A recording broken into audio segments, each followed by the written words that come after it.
Louison et Lango. Qui pouvait croire que Louison a déjà Kakaboy? Qui pouvait croire que Louison devait partir très tôt? Baïke, basali koloba, ezali poisson d'avril. Poisson d'avril, parce que, à vérifier, que oui, c'est vrai, Louison a tikibiso na mokili oyo. Yemoko, ce qui hotel dans la vidéo, abandaki koloba yango. Kasi baïke, baïke koloba, faminde etie pression, faminde eyeli liwa.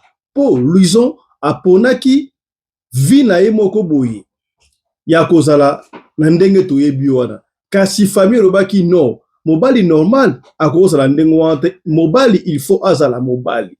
Il y a une incompatibilité, mésentente entre Louison na famille na bango. Bakoma kiti na niveau ya koyela ye mwasi. Yo il faut zala na mwasi. Louison bundaki autaki Kinshasa, Angola ti akomi bongo na France. Nani alingaki Louison atika mokili oyo? Est-ce que Louison akomaki na mwasi wana pona kosepelisa famille to pona kosepelisa ye moko? Epesi pasi ya kosakala te, Louison ye moko abandaki koloba awa ezopesa pasi. Nani yango oyo azali koluka vi na ye? Mutu alali alamuka te akende kaka boye. Louison ayebaki ke bato bazoluka ye to ndenge nini? Yoka.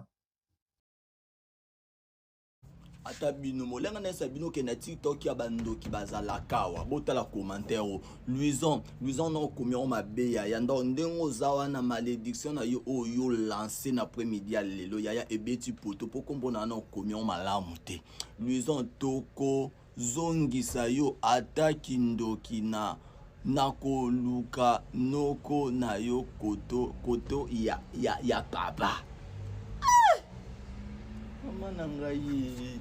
Au nom de Jésus, les filles, au nom de Jésus, moto. Nous avons besoin ça. Nga famille tata na otenga famille maman na otenga famille na makila na binoté. Ya yom to tindanga na poto. Au nom puissant de Jésus, moto tumba yo na après-midi à lelo na kombo na sumasia bokolonga ngate na TikTok yo bando kia mike na kangi bino mopiko na bwaki bino na RDC. Bou bokende moto. Louison est parti trop jeune. Heureusement, pour la famille Barobanini, Louison a tiki mwana nante a tiki zemi wana eyokoma à terme barobanda ko kanisa Louison à partir ya mwana oyo akobotama. Pourquoi est-ce que Louison eki aki et koti makambu ya molili to ndenge nini? Il paraît Louison atalaki match asepeli pe la victoire et le part, mais ekopesa mbilinga Louison aki. Et puis si tout que soit, les gens s'interrogent. Est-ce que on peut continuer à dire que les kaka poisson d'avril, to Louison accueilli à solo. Pas si peu mon amourté manabiso. Donc sur la spéciale Louison awa na émission ya la troisième session où tu préféré to sur le sayo DC ya Louison.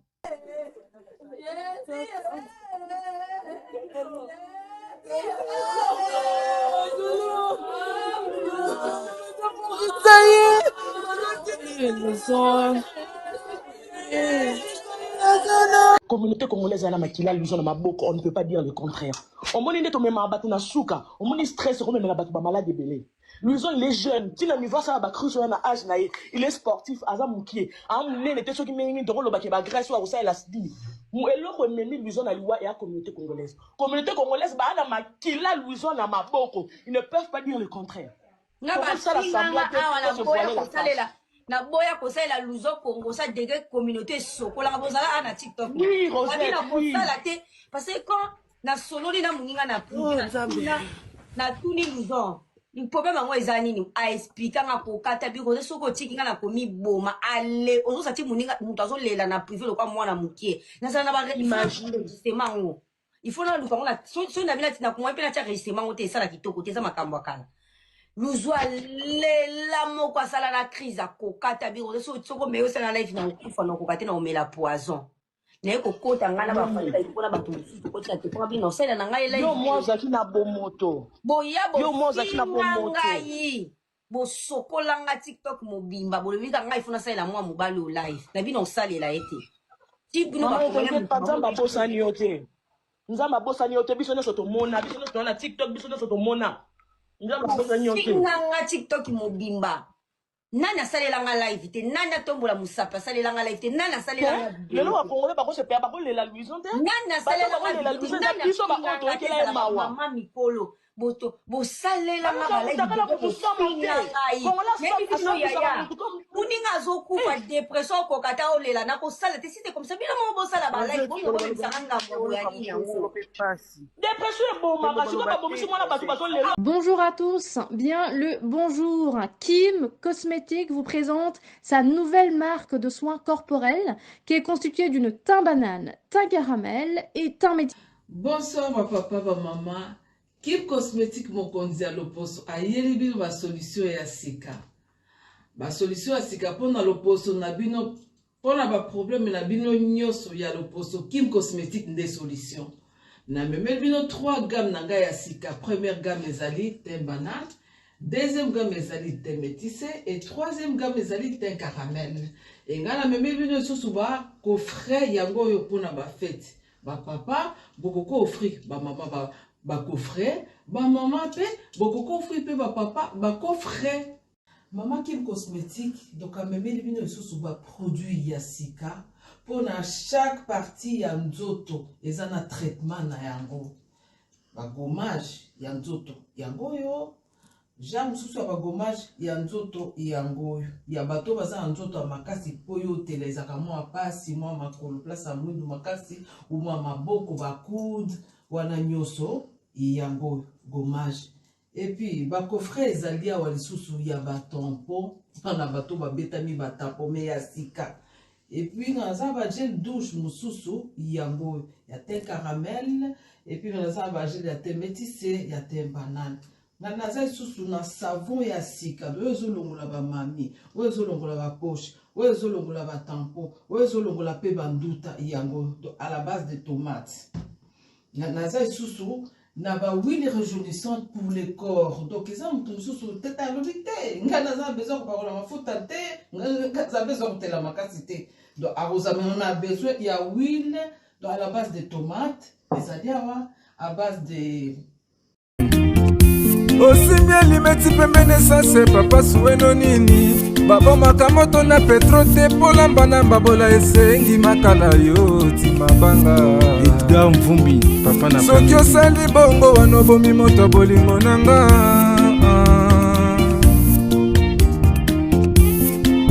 mobali mbinga na mwina ngolo aboya hydroquinone soki ezotambola basheri bazokwea mayanga na retrouve douce tendresse affection epana yo nasalelo nini mpo ndimake na kupendaka sana shitakwacha pelende wenjoro yangu dans mon cœur tu occuperas toujours la première place.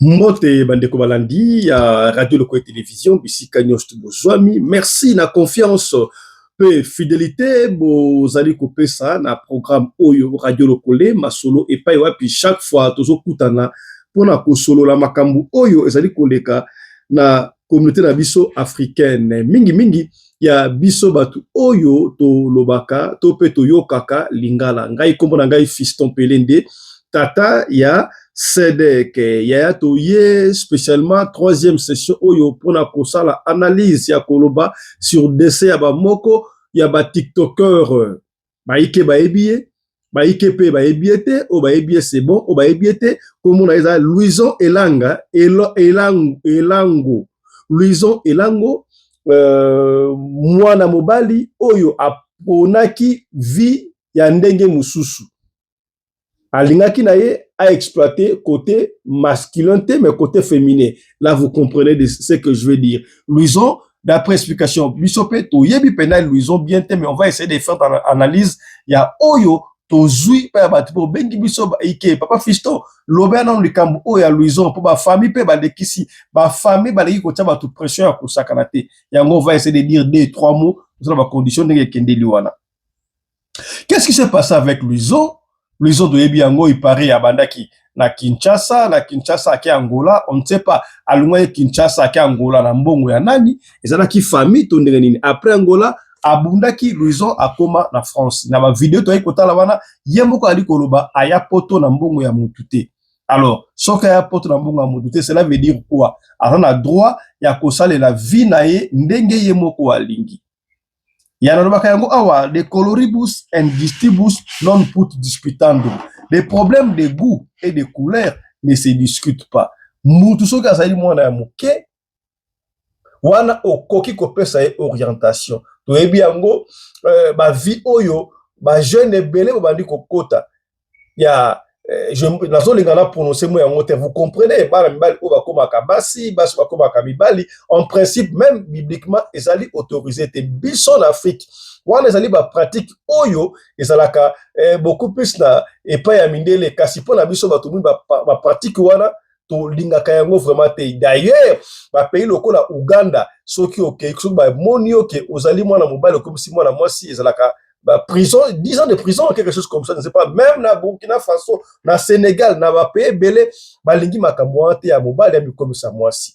Alors tolobaka yango awa na mikolo eleki se quoi n'est passé makambo wana e banaka brusquement te brusquement soki muta koti na monde ya showbiz to monde ya ba musicien belo mona kawana batu ya maboke belo mona kawana basala kayango e batu musuku tanda ko mona ya sana mwasi pena azana bana mais azalaka na ye Tantine Linda azalaka na ye Tantine Linda pona aluka surtout so na mboka lokola Afrique du Sud na Johannesburg baza ebele na Cape Town baza ebele ba Tantine Linda ndingo wana ye koto na ndaku na ye azalaka mobali toka bimili banda akomi na ye Tantine Linda bena misusu pena ba neti ba pays lokola ba pays occidental ba pays msuko ya Afrique du Sud et comment lango autorisé même ba pays msuko africain ba loko montre lokola Afrique du Sud bien sûr moi na soki akoli mutu soki akoli azana droit ya ko changer ndenge na lingi azala soki lingi akoma Tantine Linda etalika kaye soki pa lingi atika na mobali etalika kaye okopekisa mutu te ndeko na biso Louison tanga komi na poto na ebite ki Tantine Linda na ye ndenge basolo babandaki yango na Kinshasa abandaki yango na Angola to kosala yango na poto on ne sait pas mais ma pratique wana okoma Tantine Linda ezali vraiment ma pratique ya malamu. On ne va pas condamner, tout le monde se sent à l'aise na ndenge azali, on ne va pas condamner ça, mais et biso africain ezalaka sujet à moquerie ezalaka sujet à ko déshonorer libota bayeba ke mwana bango ya mobali vrejo akoma Tantine Linda ezalaka malamu te. Tangu Louison akomaki na poto ipare abwaka kingundu ebike eya parmi bangunda o erataka te kendaka rapide eza ba Linda ba ngunda ya Tantine Linda tana ba Tantine Linda est-ce que vous comprenez vous comprenez te de recommander na commentaire wana ki Tantine Linda la kisini. Et tout ce que nous parlons aussi à ce qui concerne Louison tozolo bayango na ba réserve pour sakanate tozolo na ko accentuer te parce qu'il y a mort d'homme na katikuna. Il paraît Louison abwaka kingunda comme étant Tantine Linda. Sauf que obwaki ngunda comme Tantine Linda eratakate. Na ebite abandaki ki Tantine Linda na ye. Tango abwaki ngunda comme étant Tantine Linda to abanda yango kala. Ayike bakoloba no tanga abwaki comme Tantine Linda amoni ke makambo na facile bona ki do continuer na ebite po na en tout cas je ne confirme pas na ebite. Est-ce que ezali que famille mutoyoka yeke mwana bino akoma Tantine Linda na poto to bayebaki yango depuis Angola to depuis Kinshasa. Là on ne confirme pas yemo rande mutu ayebi. Et il paraît famille banda kote ba menace. Yoza mwana mobali okoko Tantine Linda te zonga mwana mobali boyebi biso ba africain à moins que moi là ça la botami na poto to abotami na Afrique du Sud asi comportement kuna akoli na ngoto akendaki mwana muke akoli na makanisa kuna lui ça ne dit absolument rien. Mais moi na oya witi ayena kimukolo ayebi ke non biso africain des fois famille ça la papa maman na bana te famille comme ratina ba noko ba mama leke belé ba kota na kati ya famille. On dit qu'il paraît babane ko tsaï pression ko sakana te ba tsaï pression pas oncle na bango pression il paraît kutu oncle na bango ayela etina mwasi ate nanda kukuna ayela ina mwasi et Louison andima yango. Soko andima mwasi na ndako et que mwasi yango il paraît article na zemi. C'est que alingaki na epe kokoma kozonga pejo et ça peut m'abete. Alors qu'est-ce qui s'est passé? Louison et salike aja ndengenini. Nous n'étions pas là, tout ça qui ont été mais ba rumeur ndengane koloba que non atalaki pe match très bien après match azongi asali crise na ebita sali crise na se ya pongi to asali crise ndengenini. Et le matin, Louison est parti. On ne sait pas. Nous sommes en train de réfléchir à haute voix. Tant que l'on a qui maladité, abilité, à l'ali à la moukité, je ne sais pas c'est quoi la vraie version. Nous sommes bien à ça les crises. C'est quoi la vraie version? Mais la quoi ce qui est aussi hypothèse c'est que à l'alaki à la moukité. Oui, c'est vrai, tu bête à Ramasolo. Awa. Bande ko mingi obazaka liwe zalaka muto alali ala mukite zalaka mingi pena liwa moko ya bien te to tala ba témoignage ebele auto pesa awa kasi mususu pe zalaka ndenge nini to de ko tala émission oyo le kaki 2 ou 3 jours awa to lakisa kibino makam susu oyo na vie ndenge fozala tu vois et zalaka malamu te soki ole na butu à partir de 20h 21h yo olé aussi voilà aussi olala parce que quand après avoir mangé on est fatigué ozwa olala na libumu so na libumu digestion ko sala mala muté et ko sala ke o sala arrêt du cœur et puis na kacha pongi okay voilà ça hypothèse ya liboso est-ce qu'après c'est un match Louison alia quitter ala libumu ndengwana tala kunseki tala kumamba. Ici, nous interpellons Bato Balinga Rapé Kola na libumu. Et ça kabala mute bala le sakande bébé na libumu. Mais mukolo kolinga raté ola na libumu. Hermon sola na libumu ezaka moi position ya kitoko mais linga ola la position moko ya mpanzi très bien pour na cœur na yo et respirer très bien.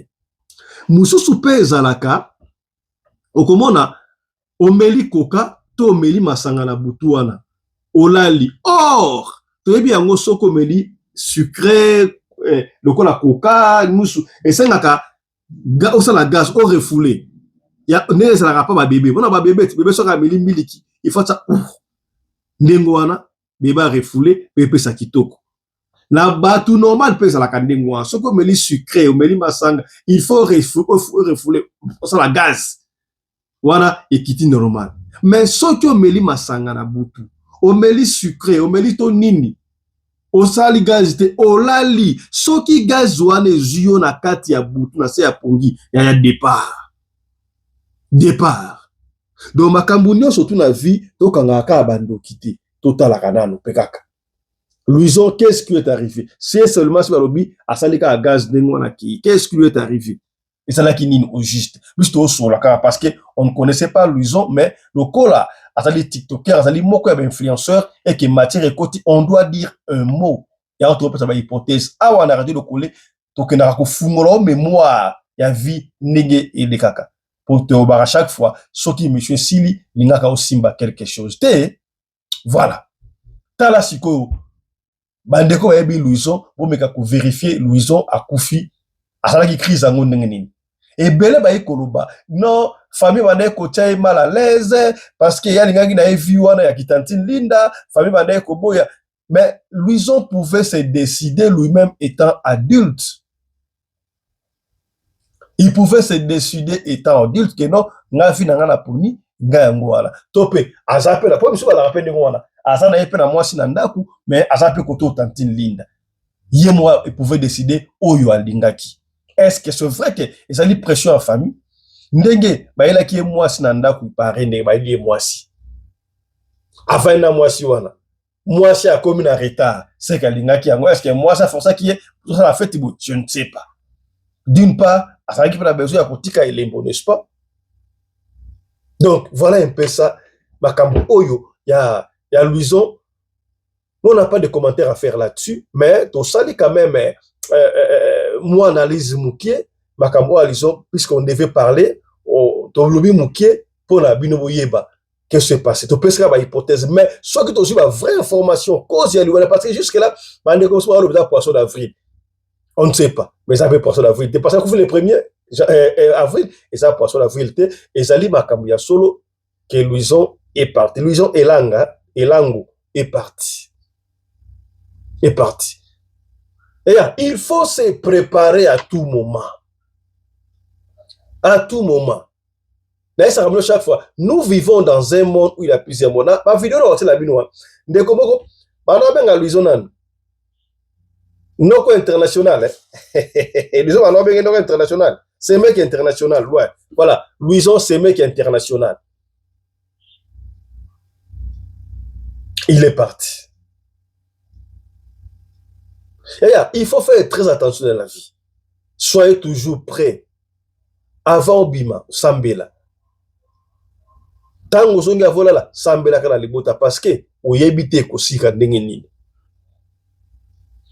Est-ce que Luizon a kufi na dépression ndenge bandeko ba ikoloba wana ya Luizon esa so botikanga na kokufa ngai boye boza na lingi na soka linga ki yango te réellement, mais pourquoi est-ce que à combien de niveau moi c'est comme en retard? Moi c'est comme en retard.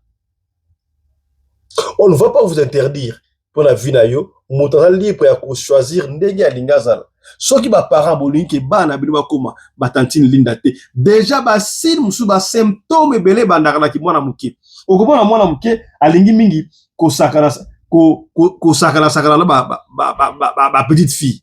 Ouais ça ba site malamu te. Okomona mwana ya muke ya mobali me aosala ba geste mingi ya bana basi. Ezala ka ba site malamu te. Il faut zongi sakana ndenge ya ki mobali. Vous comprenez? Zong saka na ndenge ya kimobali ayeba ke ba geste oyo ezali malamu te. Voilà, il y a mort d'homme, on n'a pas voulu faire beaucoup trop de commentaires. C'est ce qu'on a fait un peu à Roloba sur décès à Semeki international Mwanamboka Luizon et la Ngo. Alors, au nom de toute l'équipe de la radio locale télévision, nous présentons nos très sincères condoléances à la famille de l'illustre disparu, à la famille des influenceurs de TikTok, mais aussi Bandeko, il y a YouTube, c'est l'un des influenceurs qui est parti. Alors, puisqu'on n'a pas maîtrisé la situation, il y a Maramba Luizon, au moment comme l'habitude, nous avons sélectionné pour vous tout un chapelet, toute une litanie, il y a un commentaire à Bandeko, au Salande, au Loba, ndenge yemo pas ndeko Loba, kebasa ko lukaye, beaucoup kaete, ay bando ki bolongwa, voilà na potote, avoir un maï. Est-ce que c'est vrai? Il y a une coïncidence, tout le monde. Alors, tout le monde ensemble, et puis on vous revient pour finir l'émission. Tout le monde. Atabino molenga na sabino ke na TikTok ya bando ki bazala kawa bota la commentaire Luizon na komio mabe ya ndo ndengo zawa na malédiction na yo oyo lancé na après-midi ya lelo ya ebeti poto po kombona na komio malamu te. Luizon toko zongisa yo ataki ndoki na nako luka noko na yo koto ya papa. Maman nangayi au nom de Jésus, les filles, au nom de Jésus, moto. Nous avons besoin nga famille tata na otenga famille maman na otenga famille na makila na binote. Ya yom to tindanga na poto. Au nom puissant de Jésus, moto tumba yo na après-midi à lelo na kombo na sumasia bokolonga ngate na TikTok yo bando kia mike na kangi bino mopiku na bwaki bino na RDC bu bokende moto makambo ya somo ebimaka ba vérité ba mensonge soki mutu akufi bandeko nanga tika na profiter na confirmer le loko moko na nzela ya liwa ya ndeko na biso oye touché bato ebele esali pasi ndeko na biso Semeki international. Tika na profiter na yebisa yo na confirmer lo que la spiritualité existe. Comment on peut trouver une personne azala qui bien atali match na bandeko mususu ba solo na ba pesa ni ba réunez-vous na bandeko mususu mutu yango ba kuti na ndako akufi asali crise. C'est pour vous dire que la spiritualité existe. Ndeko nanga na tokenda na mutu restaurant tika na ebiso l'histoire oyo oko comprendre que spiritualité existe. Tokenda na mutu restaurant ndeko tolia tomela tobeta masolo tokomi na suka ya kolia nde bato baliaka bakendaka pe vers suka namoni moto yango atikali kidiba pendant beaucoup de secondes moto yango atikali kidiba nabeleli komone deux fois Première fois. Deuxième fois. Restaurant. Vers 20h. Batebele bazala kiwana. Moutongo a gagné. Au nom de Jésus. Oh. Panique, téléminé, si moutongo bonnet, ça ou tu perdre connaissance. Calmer, PCMA, calmer, wana. Afani. Batuni. Omoni nini. Moutongo zolo bake, amoni 3 personnes. Balati bilamba rouge noir. Bilonge ba romona na te flou. Ba bete nzete. Nzete ba bete nzete. Imaginez sikoyo. Ok, bokeyi restaurant. Ba attaquer mutu spirituellement. Mutu akufi bozala ki ne bobanda ki kolia komela. So imaginez ce scénario. Bernio cela tio. Ocheli mutu abatu poison. Mutu abatu asali crise ndenge nini. Po nde fanda ki wana nde ba attaquer ki spirituellement. Automatiquement soit ninga ki akufa, soit bazwa ki aninga sa la crise. Asali crise ndeni bozala ki nae. C'est pour vous dire, ne négligez pas le monde spirituel. Batu musu bazwaka grâce, nzamba lobelaka bango, avertisaka bango na ndoto. Ndoto ezali réalité, ce qui se passe dans le monde spirituel. Botala kate, baochela badinga poison, bazwa boma batu, bazochela non, il y a aussi un monde spirituel où ba travaillaka. On peut t'éliminer donc dans le monde spirituel, dans le monde physique, bakosi ki okel pe na poison. Ndeko na biso zaki na ndako. Bakuti akufi. Batumusu bazon di mateke poisson d'avril ou pas. Ba oui, teza poisson d'avril te bakuti akufi na kati ya ndako. Ça doit tous nous interpeller. Que après cette vie, il y a encore une autre vie. Ah, tellement ça biso que non, totalement. Donc, bapeki biso to ça là divertissement. Bapeki biso to se réjouir dans les bons. Bapeki biso to se divertir dans les bons. Mabe ezake mabe, ozotambola na nzela mabe, wana nde mabe. Par la Bible dit au temps du malheur réfléchis. Na temps où il y a malheur réfléchis. Dans la circonstance ya boy, il faut rappeler à kabatu que le lobi ya muninga, lobi pe koza ya yo, lobi pe koza ya mutu mususu, lobi ana pe koza ya mutu, to ba ndenge nini ya kotambola. Alors, bakuti mutu akufi na ba circonstance moko flou, très flou. Les enquêtes et koki pe kofunga mabayeba réellement akufi na nini, s'il faut faire autopsie ba ko sala bayeba réellement akufi na nini. Boko so ba nouvelle nyonso wana kaka na bakolo masolo biso nde bakolo bungu bino ba famille bokena ko beta ina ndaku na ye bokena ko beta ina ndaku na ye po na za des fois yo ya Louison oyo komisa Louison le loi bala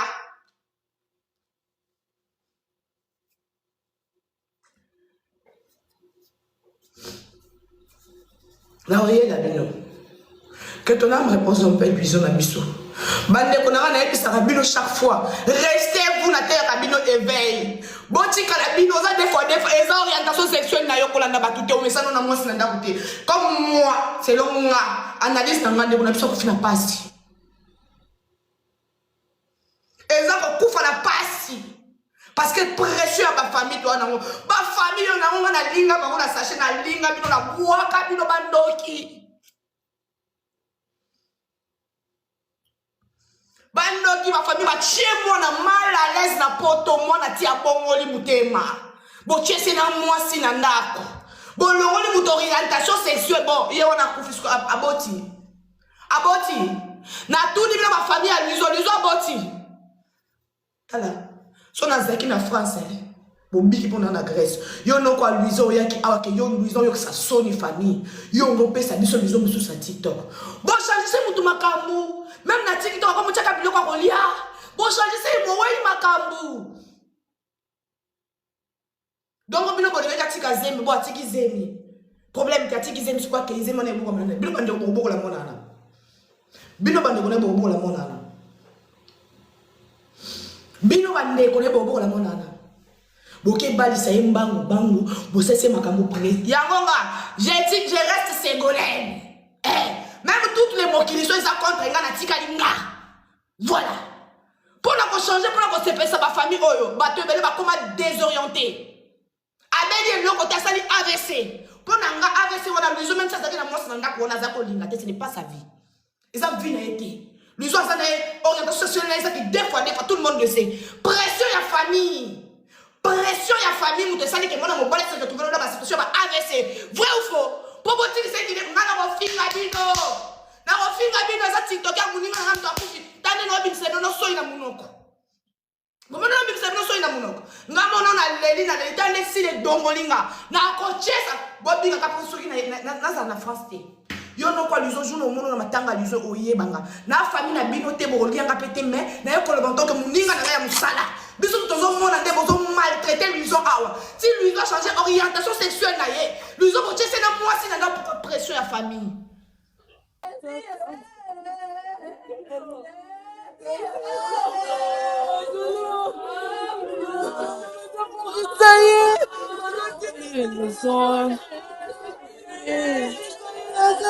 Communauté congolaise à la makila, l'usine ma boko, on ne peut pas dire le contraire.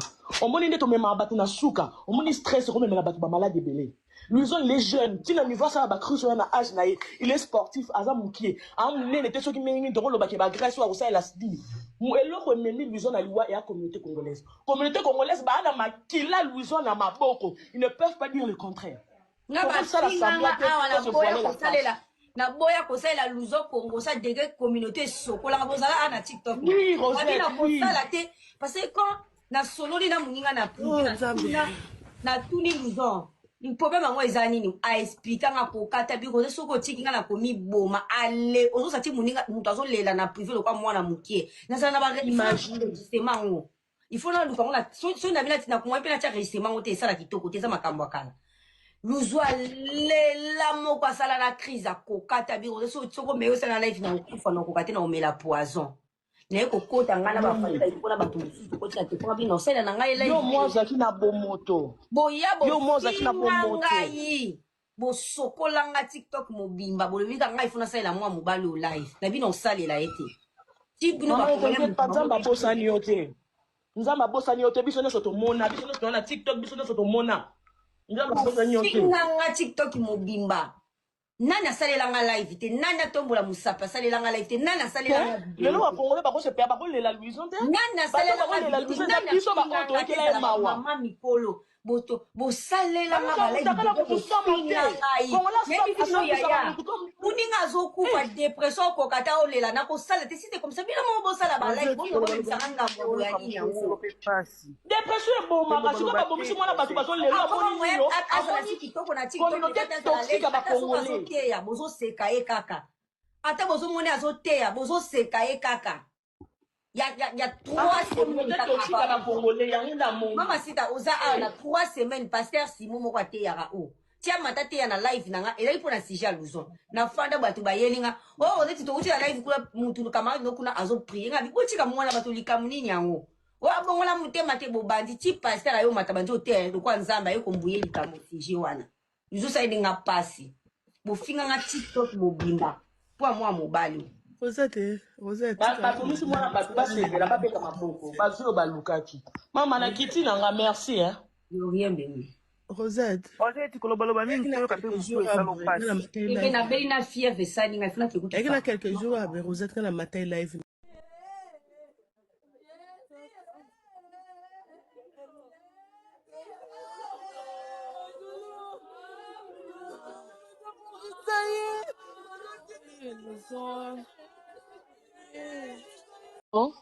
ntango bavideo na ye ebimaka yaya na ye oyo abetaka ye wana apare babotola ye mokanda nde babotola yaya na ye mokanda famille eresulta ye balobi so yaya na bango mokili akoma sans papier eza mpo na ye eputa ye te moto abengelaka ok na France baza na droit ya kotraite motu bongo te wala moto abengelaki yaya na ye polise ezalaki yana wana o asala kai bongo bango nyonso famille na bango na France kolela na bazolela balégende basimba bango te batraita bango te ok kolela na siko bazolela wana eza ya sambla parce que basundola ye famille akoma komela kisi sika nyonso ok akoma komela kisi attention bakutaki lizo na bakisi na ye amelaka ya tension amimelelaki te. D'accord. ezalaki ka wana bisika akufeli na kiti babotolaka mokanda mpe akodedomage kutu ndeko na ye. oui famille na ye babandaki kolobisa ye susu te likolo ya na bango babotola ye papier donc lizo akufi na dépression. donc susi wana nde elata ye akoma bato bando okutane na nzela babi lizo akomi komilobela akenda na nzela ye mo azomilobela na nzela. donc akufi na susi na tension wana nde esali yango eprovoke ti ezalaki nango te wa oui babandona ye bakofingafinga ye ya no leo so azanga mokanda eza yo moto osala bota ya no ndenge akomi deya amonaki lokwa pardon elataki ye atiaki yango na motu susi aotyango na motu te ndenge nini akotyala motu te ndenge nini likambo apasi ya bongo babatala bakokanga bandoki libanda bandokobeti nde esili bokeluka c'est pas bien quand même. biso akufi na choc. ouais biokanisi so bobeti ye nde bozwi gain de cause diane kuna mama bafamille babotole mokanda donc akende pour avant babotole mokanda donc ezalaki procès kende kosamba balebele akoma kosa pourquoi asalaki boye pourquoi bafilmaki parce qu'ils interdit kosimba awa yango alobaki na ya polisi ayebisa ya na ye alobi aza na droit eza vi na ye eza vi na ye oui bapesela yango meme amande fa futa kuta amande soki ya 50 000 euros fa futa ye adedommage yango batiana ye choc ya famille ndenge famille barejetaki ye eza choc ya famille la lion ouais mais lelo bakomi kolela eza choc ya famille na réseau. Voilà, bandeko balandi tosuki awa pona troisième session na biso ya mokolo lelo ezaki spécial décès ya TikToker Louison Elango. Alors Etienne Bino, soyez prêts à tout moment. Ya pona kinzela wana ya ye ya kuzatantine Linda ça n'engage que ye. Est-ce que eza makambo akufi pona pression en famille to eza coïncidence parce que mutuna ndenge nzamba sala ke fa akufa eza coïncidence. Alors moi je vais demander seulement bande koto arrêter polémique c'est la malamu te surtout de concernant la famille naie pleurons plutôt de Louison Elango oyo à Tikibiso. Tout ce qui awa on se retrouve demain matin pour la première session abisso ya mokolo ya lobby. D'ici là portez-vous bien, santé de fer à tous. Chap chap et tchara. osimbi limeti pembeni esase papa suweno nini babomaka moto na petro te polamba na babola esengi makala yo timabanga Edgar Mvumbi papa na soki osali bongo wana obomi moto bolingo nanga